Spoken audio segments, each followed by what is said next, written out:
Our work never stopped, as many of you went to sleep last night, and I just want to give you an update on a lot of what it is that we found through the processing of the Cybertruck.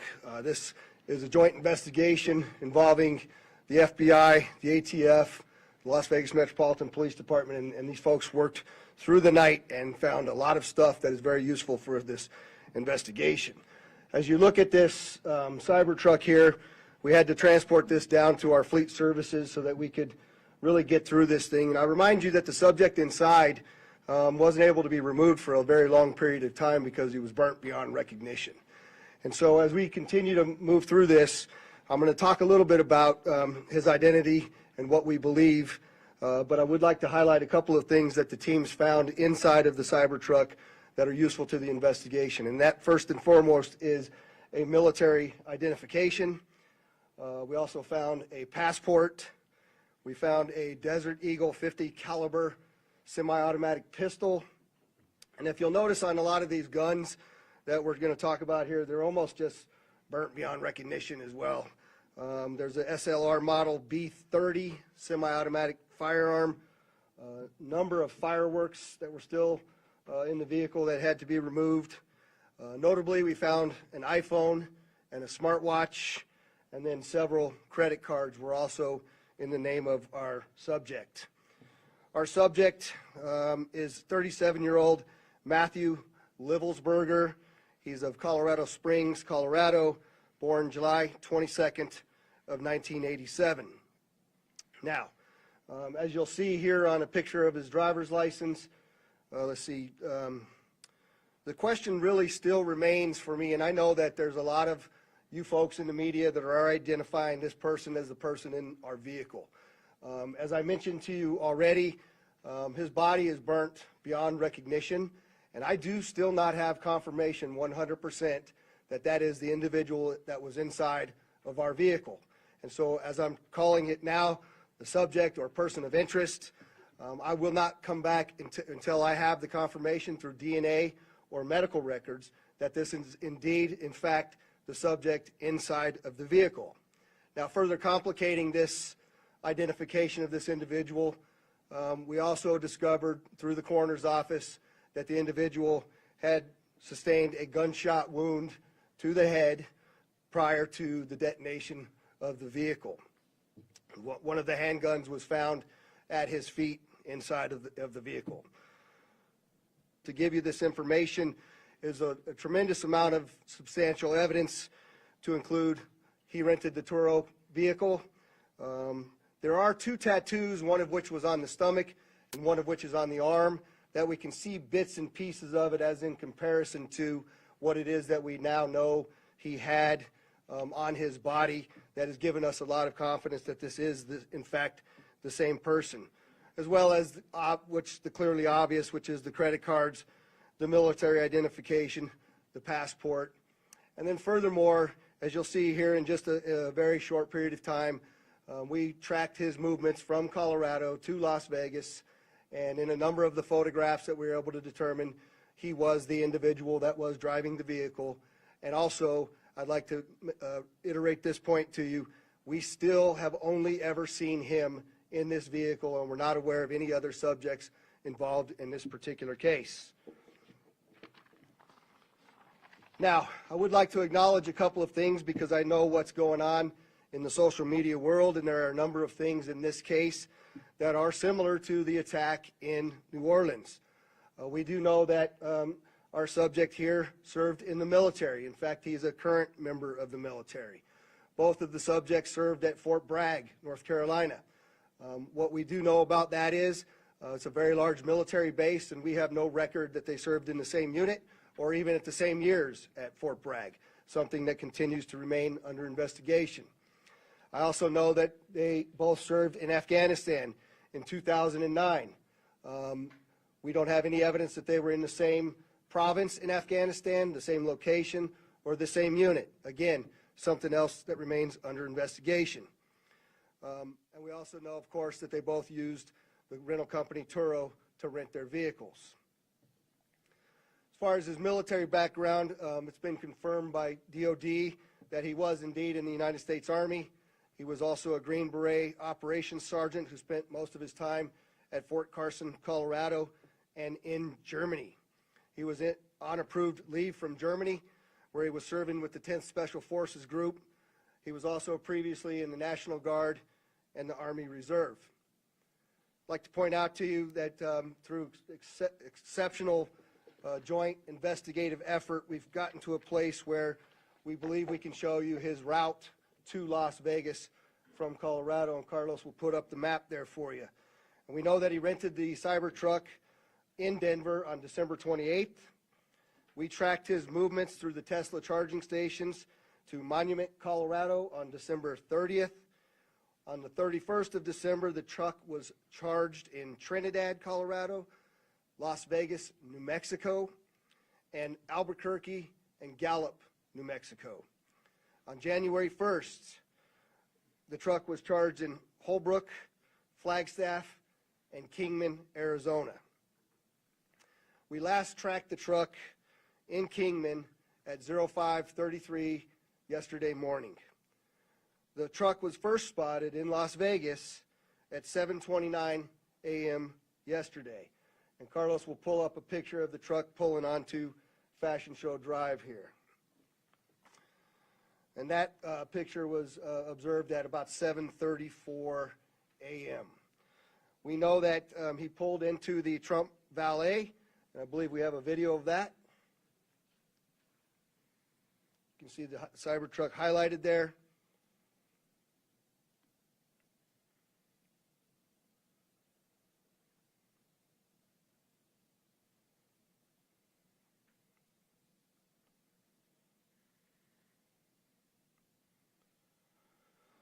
So through extensive surveillance video, we were able to track him leaving there, and we know that he went to several different places along Las Vegas Boulevard, and he spent some time in a parking lot of a business near Flamingo and Las Vegas Boulevard.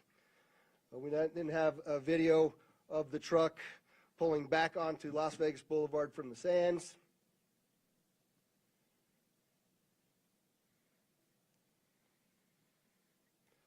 See that there? That's north on the boulevard from Sands at 8:39, where he then immediately heads to the Trump Hotel, pulls into the valet area, and as of course you all know, the explosion occurs within 17 seconds of his arrival at the valet. There's some additional investigative updates that are going to be provided to you by a couple of the other speakers here, the first of which will be our special agent in charge of the FBI local office, Spencer Evans. Spencer? Good morning. My name is Spencer Evans. I'm the special agent in charge of the FBI's Las Vegas division. As the sheriff mentioned, we've been working through the night with our partners, the Las Vegas Metropolitan Police Department and other agencies, to gather all the facts and determine a motive to what was initially reported to the FBI as a bombing incident, to which our special agent bomb techs and others responded. Obviously, we're always concerned in these sorts of events to ascertain what the motive is. We understand that's at the forefront of everyone's thoughts. And so looking into exactly what the motivation is remains our #1 priority. This is why the FBI's Joint Terrorism Task Force has been brought into play. The Joint Terrorism Task Force, most important part of that acronym is joint. It is done in concert with our partners, which are comprised of more than a dozen investigative agencies here throughout the state of Nevada. We've been working hand in glove, side by side, tirelessly to determine, is there any ongoing threat to the public, to identify the subject, to determine any potential connection to other events going on in the world, most notably in New Orleans, and then obviously to determine if there's anything else that we need to be tracking down. At this time, as the sheriff's pointed out, we feel that the subject has been identified, although not conclusively, waiting for DNA evidence on that front.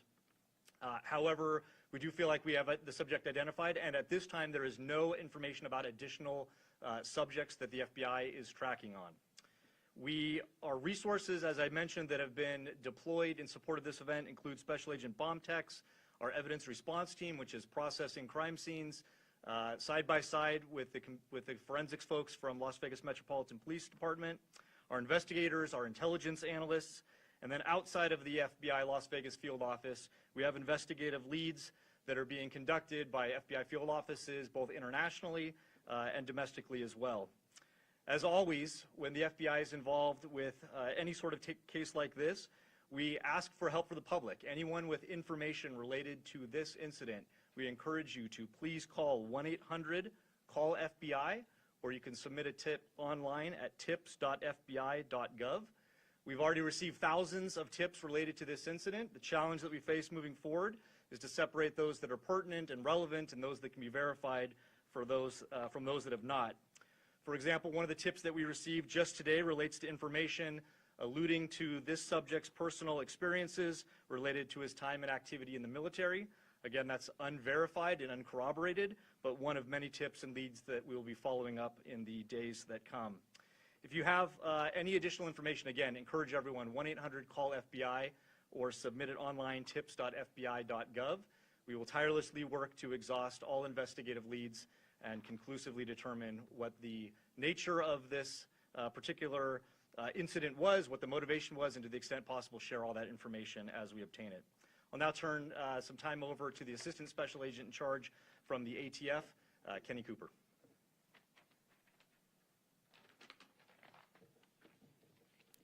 Good morning, everybody. My name is Kenny Cooper. I'm the Assistant Special Agent in charge of ATF San Francisco Field Division. ATF is bringing our expertise in post-blast investigations and our crime gun intelligence to specifically assist in this investigation.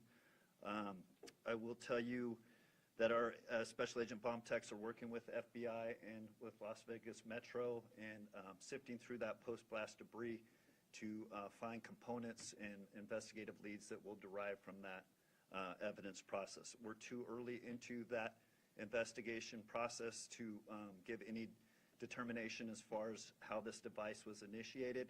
I will say that we do know that the components primarily consist of fireworks, mortars, aerial shells, and are all consumer fireworks.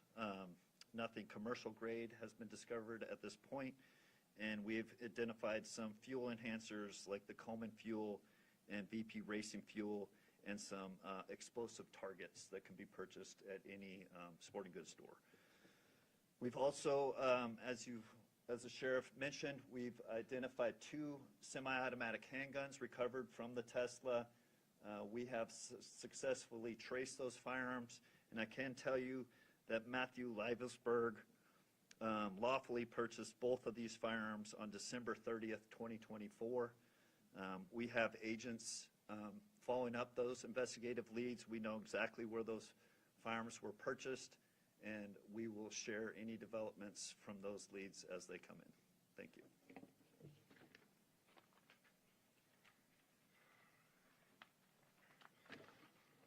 We also have the Clark County Fire Chief here, John Steinbeck, and he didn't have any additional updates, but if there's any questions in regards to what the fire department did during this, he's here to answer those questions as well. With that, I'd just like to say before I take a couple questions from all of you, you'll notice that we're not releasing information that we haven't corroborated and verified.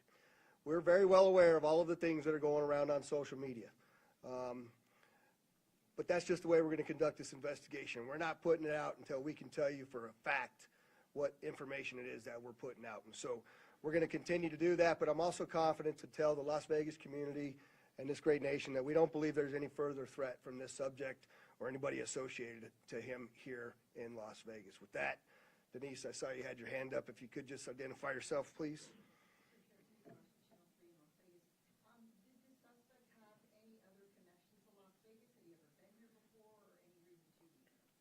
So the question was, did the subject have any ties to Las Vegas, or had he ever been here before? I do believe we had one instance a number of years ago where he stayed at a local hotel, but we're still trying to verify that information as well. Sir? David Charles, KLAS TV. There was, you have a gentleman in a Cybertruck Trump Hotel. There's information that the FBI was in Colorado Springs last night, possibly at this gentleman's home. Any information about why? I think I'll let Spencer answer that question. So as I mentioned, the motivation at this point is unknown. We are, as I mentioned earlier, following investigative leads both domestically and internationally as well. And so that includes search warrants and witness interviews, collecting forensic information, and basically trying to compile the facts. And so there's investigative activity taking place literally around the globe, trying to determine what the potential nexus is. But at this time, at this particular moment in time, as the sheriff aptly said, we have to focus on what we know and what we don't know. We know we have a bombing, absolutely, and it's a bombing that certainly has factors that raise concern. It's not lost on us that it's in front of, of the Trump building, that it's a Tesla vehicle, but we don't have information at this point that definitively tells us or suggests it was because of this particular ideology or any of the reasoning behind it. That's the purpose of the investigation that we're conducting, is to get to the bottom of exactly what happened, why and how. Sir? Tim Caputo with KBC in Los Angeles. You mentioned a number of similarities between this case and the one in New Orleans. How far in the investigation process do you guys go to try to rule out that they are connected, knowing that you already have a couple things that seem to connect them together? So the question is how are we working to rule in or rule out any connections to the New Orleans event? And the answer to that is every tip and lead that comes in, every piece of evidence that comes in, we don't discount it, we work it through it. It's a interesting thing during these kinds of investigations that if these turned out to be simply similarities, very strange similarities to have. And so we're not prepared to rule in or rule out anything at this point. There's lots more for us to do in this investigation. We haven't even gotten into the phones or the computers, which are usually very, very instructive and informative to us as we investigate. And we've got a lot more work to do to trace him, to see the stores that he went to rule out anybody else. Lots of investigative work to do, and we're just trying to give you an update on what we know now that is factual. We believe the question is, was the gunshot self-inflicted? And we do believe it was, since he was the only person in the vehicle, and it occurred immediately prior to the vehicle blowing up. Back there, sir? Yes, sir. Morgan Chesney, ABC News. With the evidence you've seen so far, are you comfortable now calling this a suicide mission? The question is, am I comfortable calling it a suicide mission? I'm comfortable calling it a suicide with the bombing that occurred immediately thereafter. I'm not giving it any other labels. And with the friends and family you've spoken to so far, have they shared any prior red flags? The question is, did we have any of the family members share any particular red flags? Again, I'll go back to what I know is circulating on social media, but none of that has been verified at this point. And final question, real quickly. All the components you found inside the Cybertruck, were they all purchased in Colorado? The question is, were all the components found inside of the Cybertruck purchased in Colorado? And I don't know the answer to that. That's part of why we're doing the extensive part of the investigation. Associated Press. Can you talk a little bit about the security measures you have in place at the hotel now? So, as you all know, we had just successfully completed a New Year's Eve event where hundreds of thousands of people come to Las Vegas. I've extended our posture just like it is for a New Year's Eve event, where I have thousands of police officers that are working day in and day out. Obviously, dozens and dozens of people that are working on this investigation as well. We'll continue to look at what that security posture looks like, but I'm confident in the safety of our community as we move forward. Go ahead in the middle there.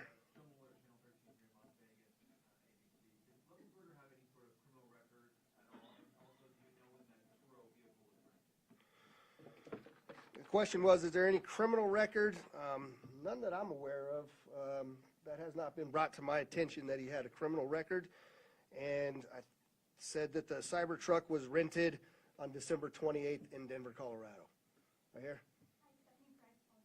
Hi. Have you guys been able to verify that he checked into the Resort World Hotel the day before this? The question is, do we know if he checked into the Resorts World the day before this? I'm not aware of that information. Sir? Mike Allen, Fox 5 Vegas. You mentioned increased security presence at Trump International. That will extend further along the strip, or is it just there?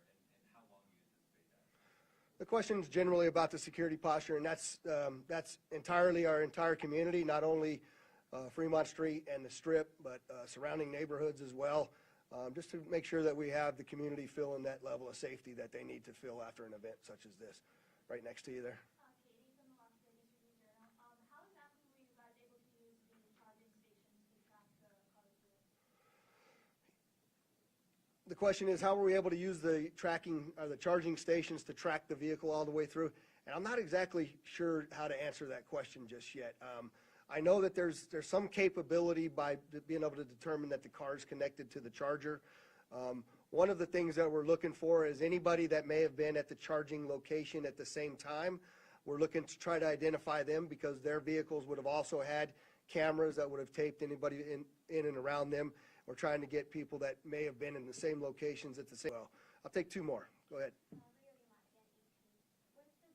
you talk about the damage being contained by the Cybertruck itself, and do you think that plays into whether he was aiming to hurt others, or was it a public suicide? Yeah, the question is about the Cybertruck and the lack of damage to the Cybertruck and containing the explosion. Carlos, if you could put that truck back up there, it might be helpful. But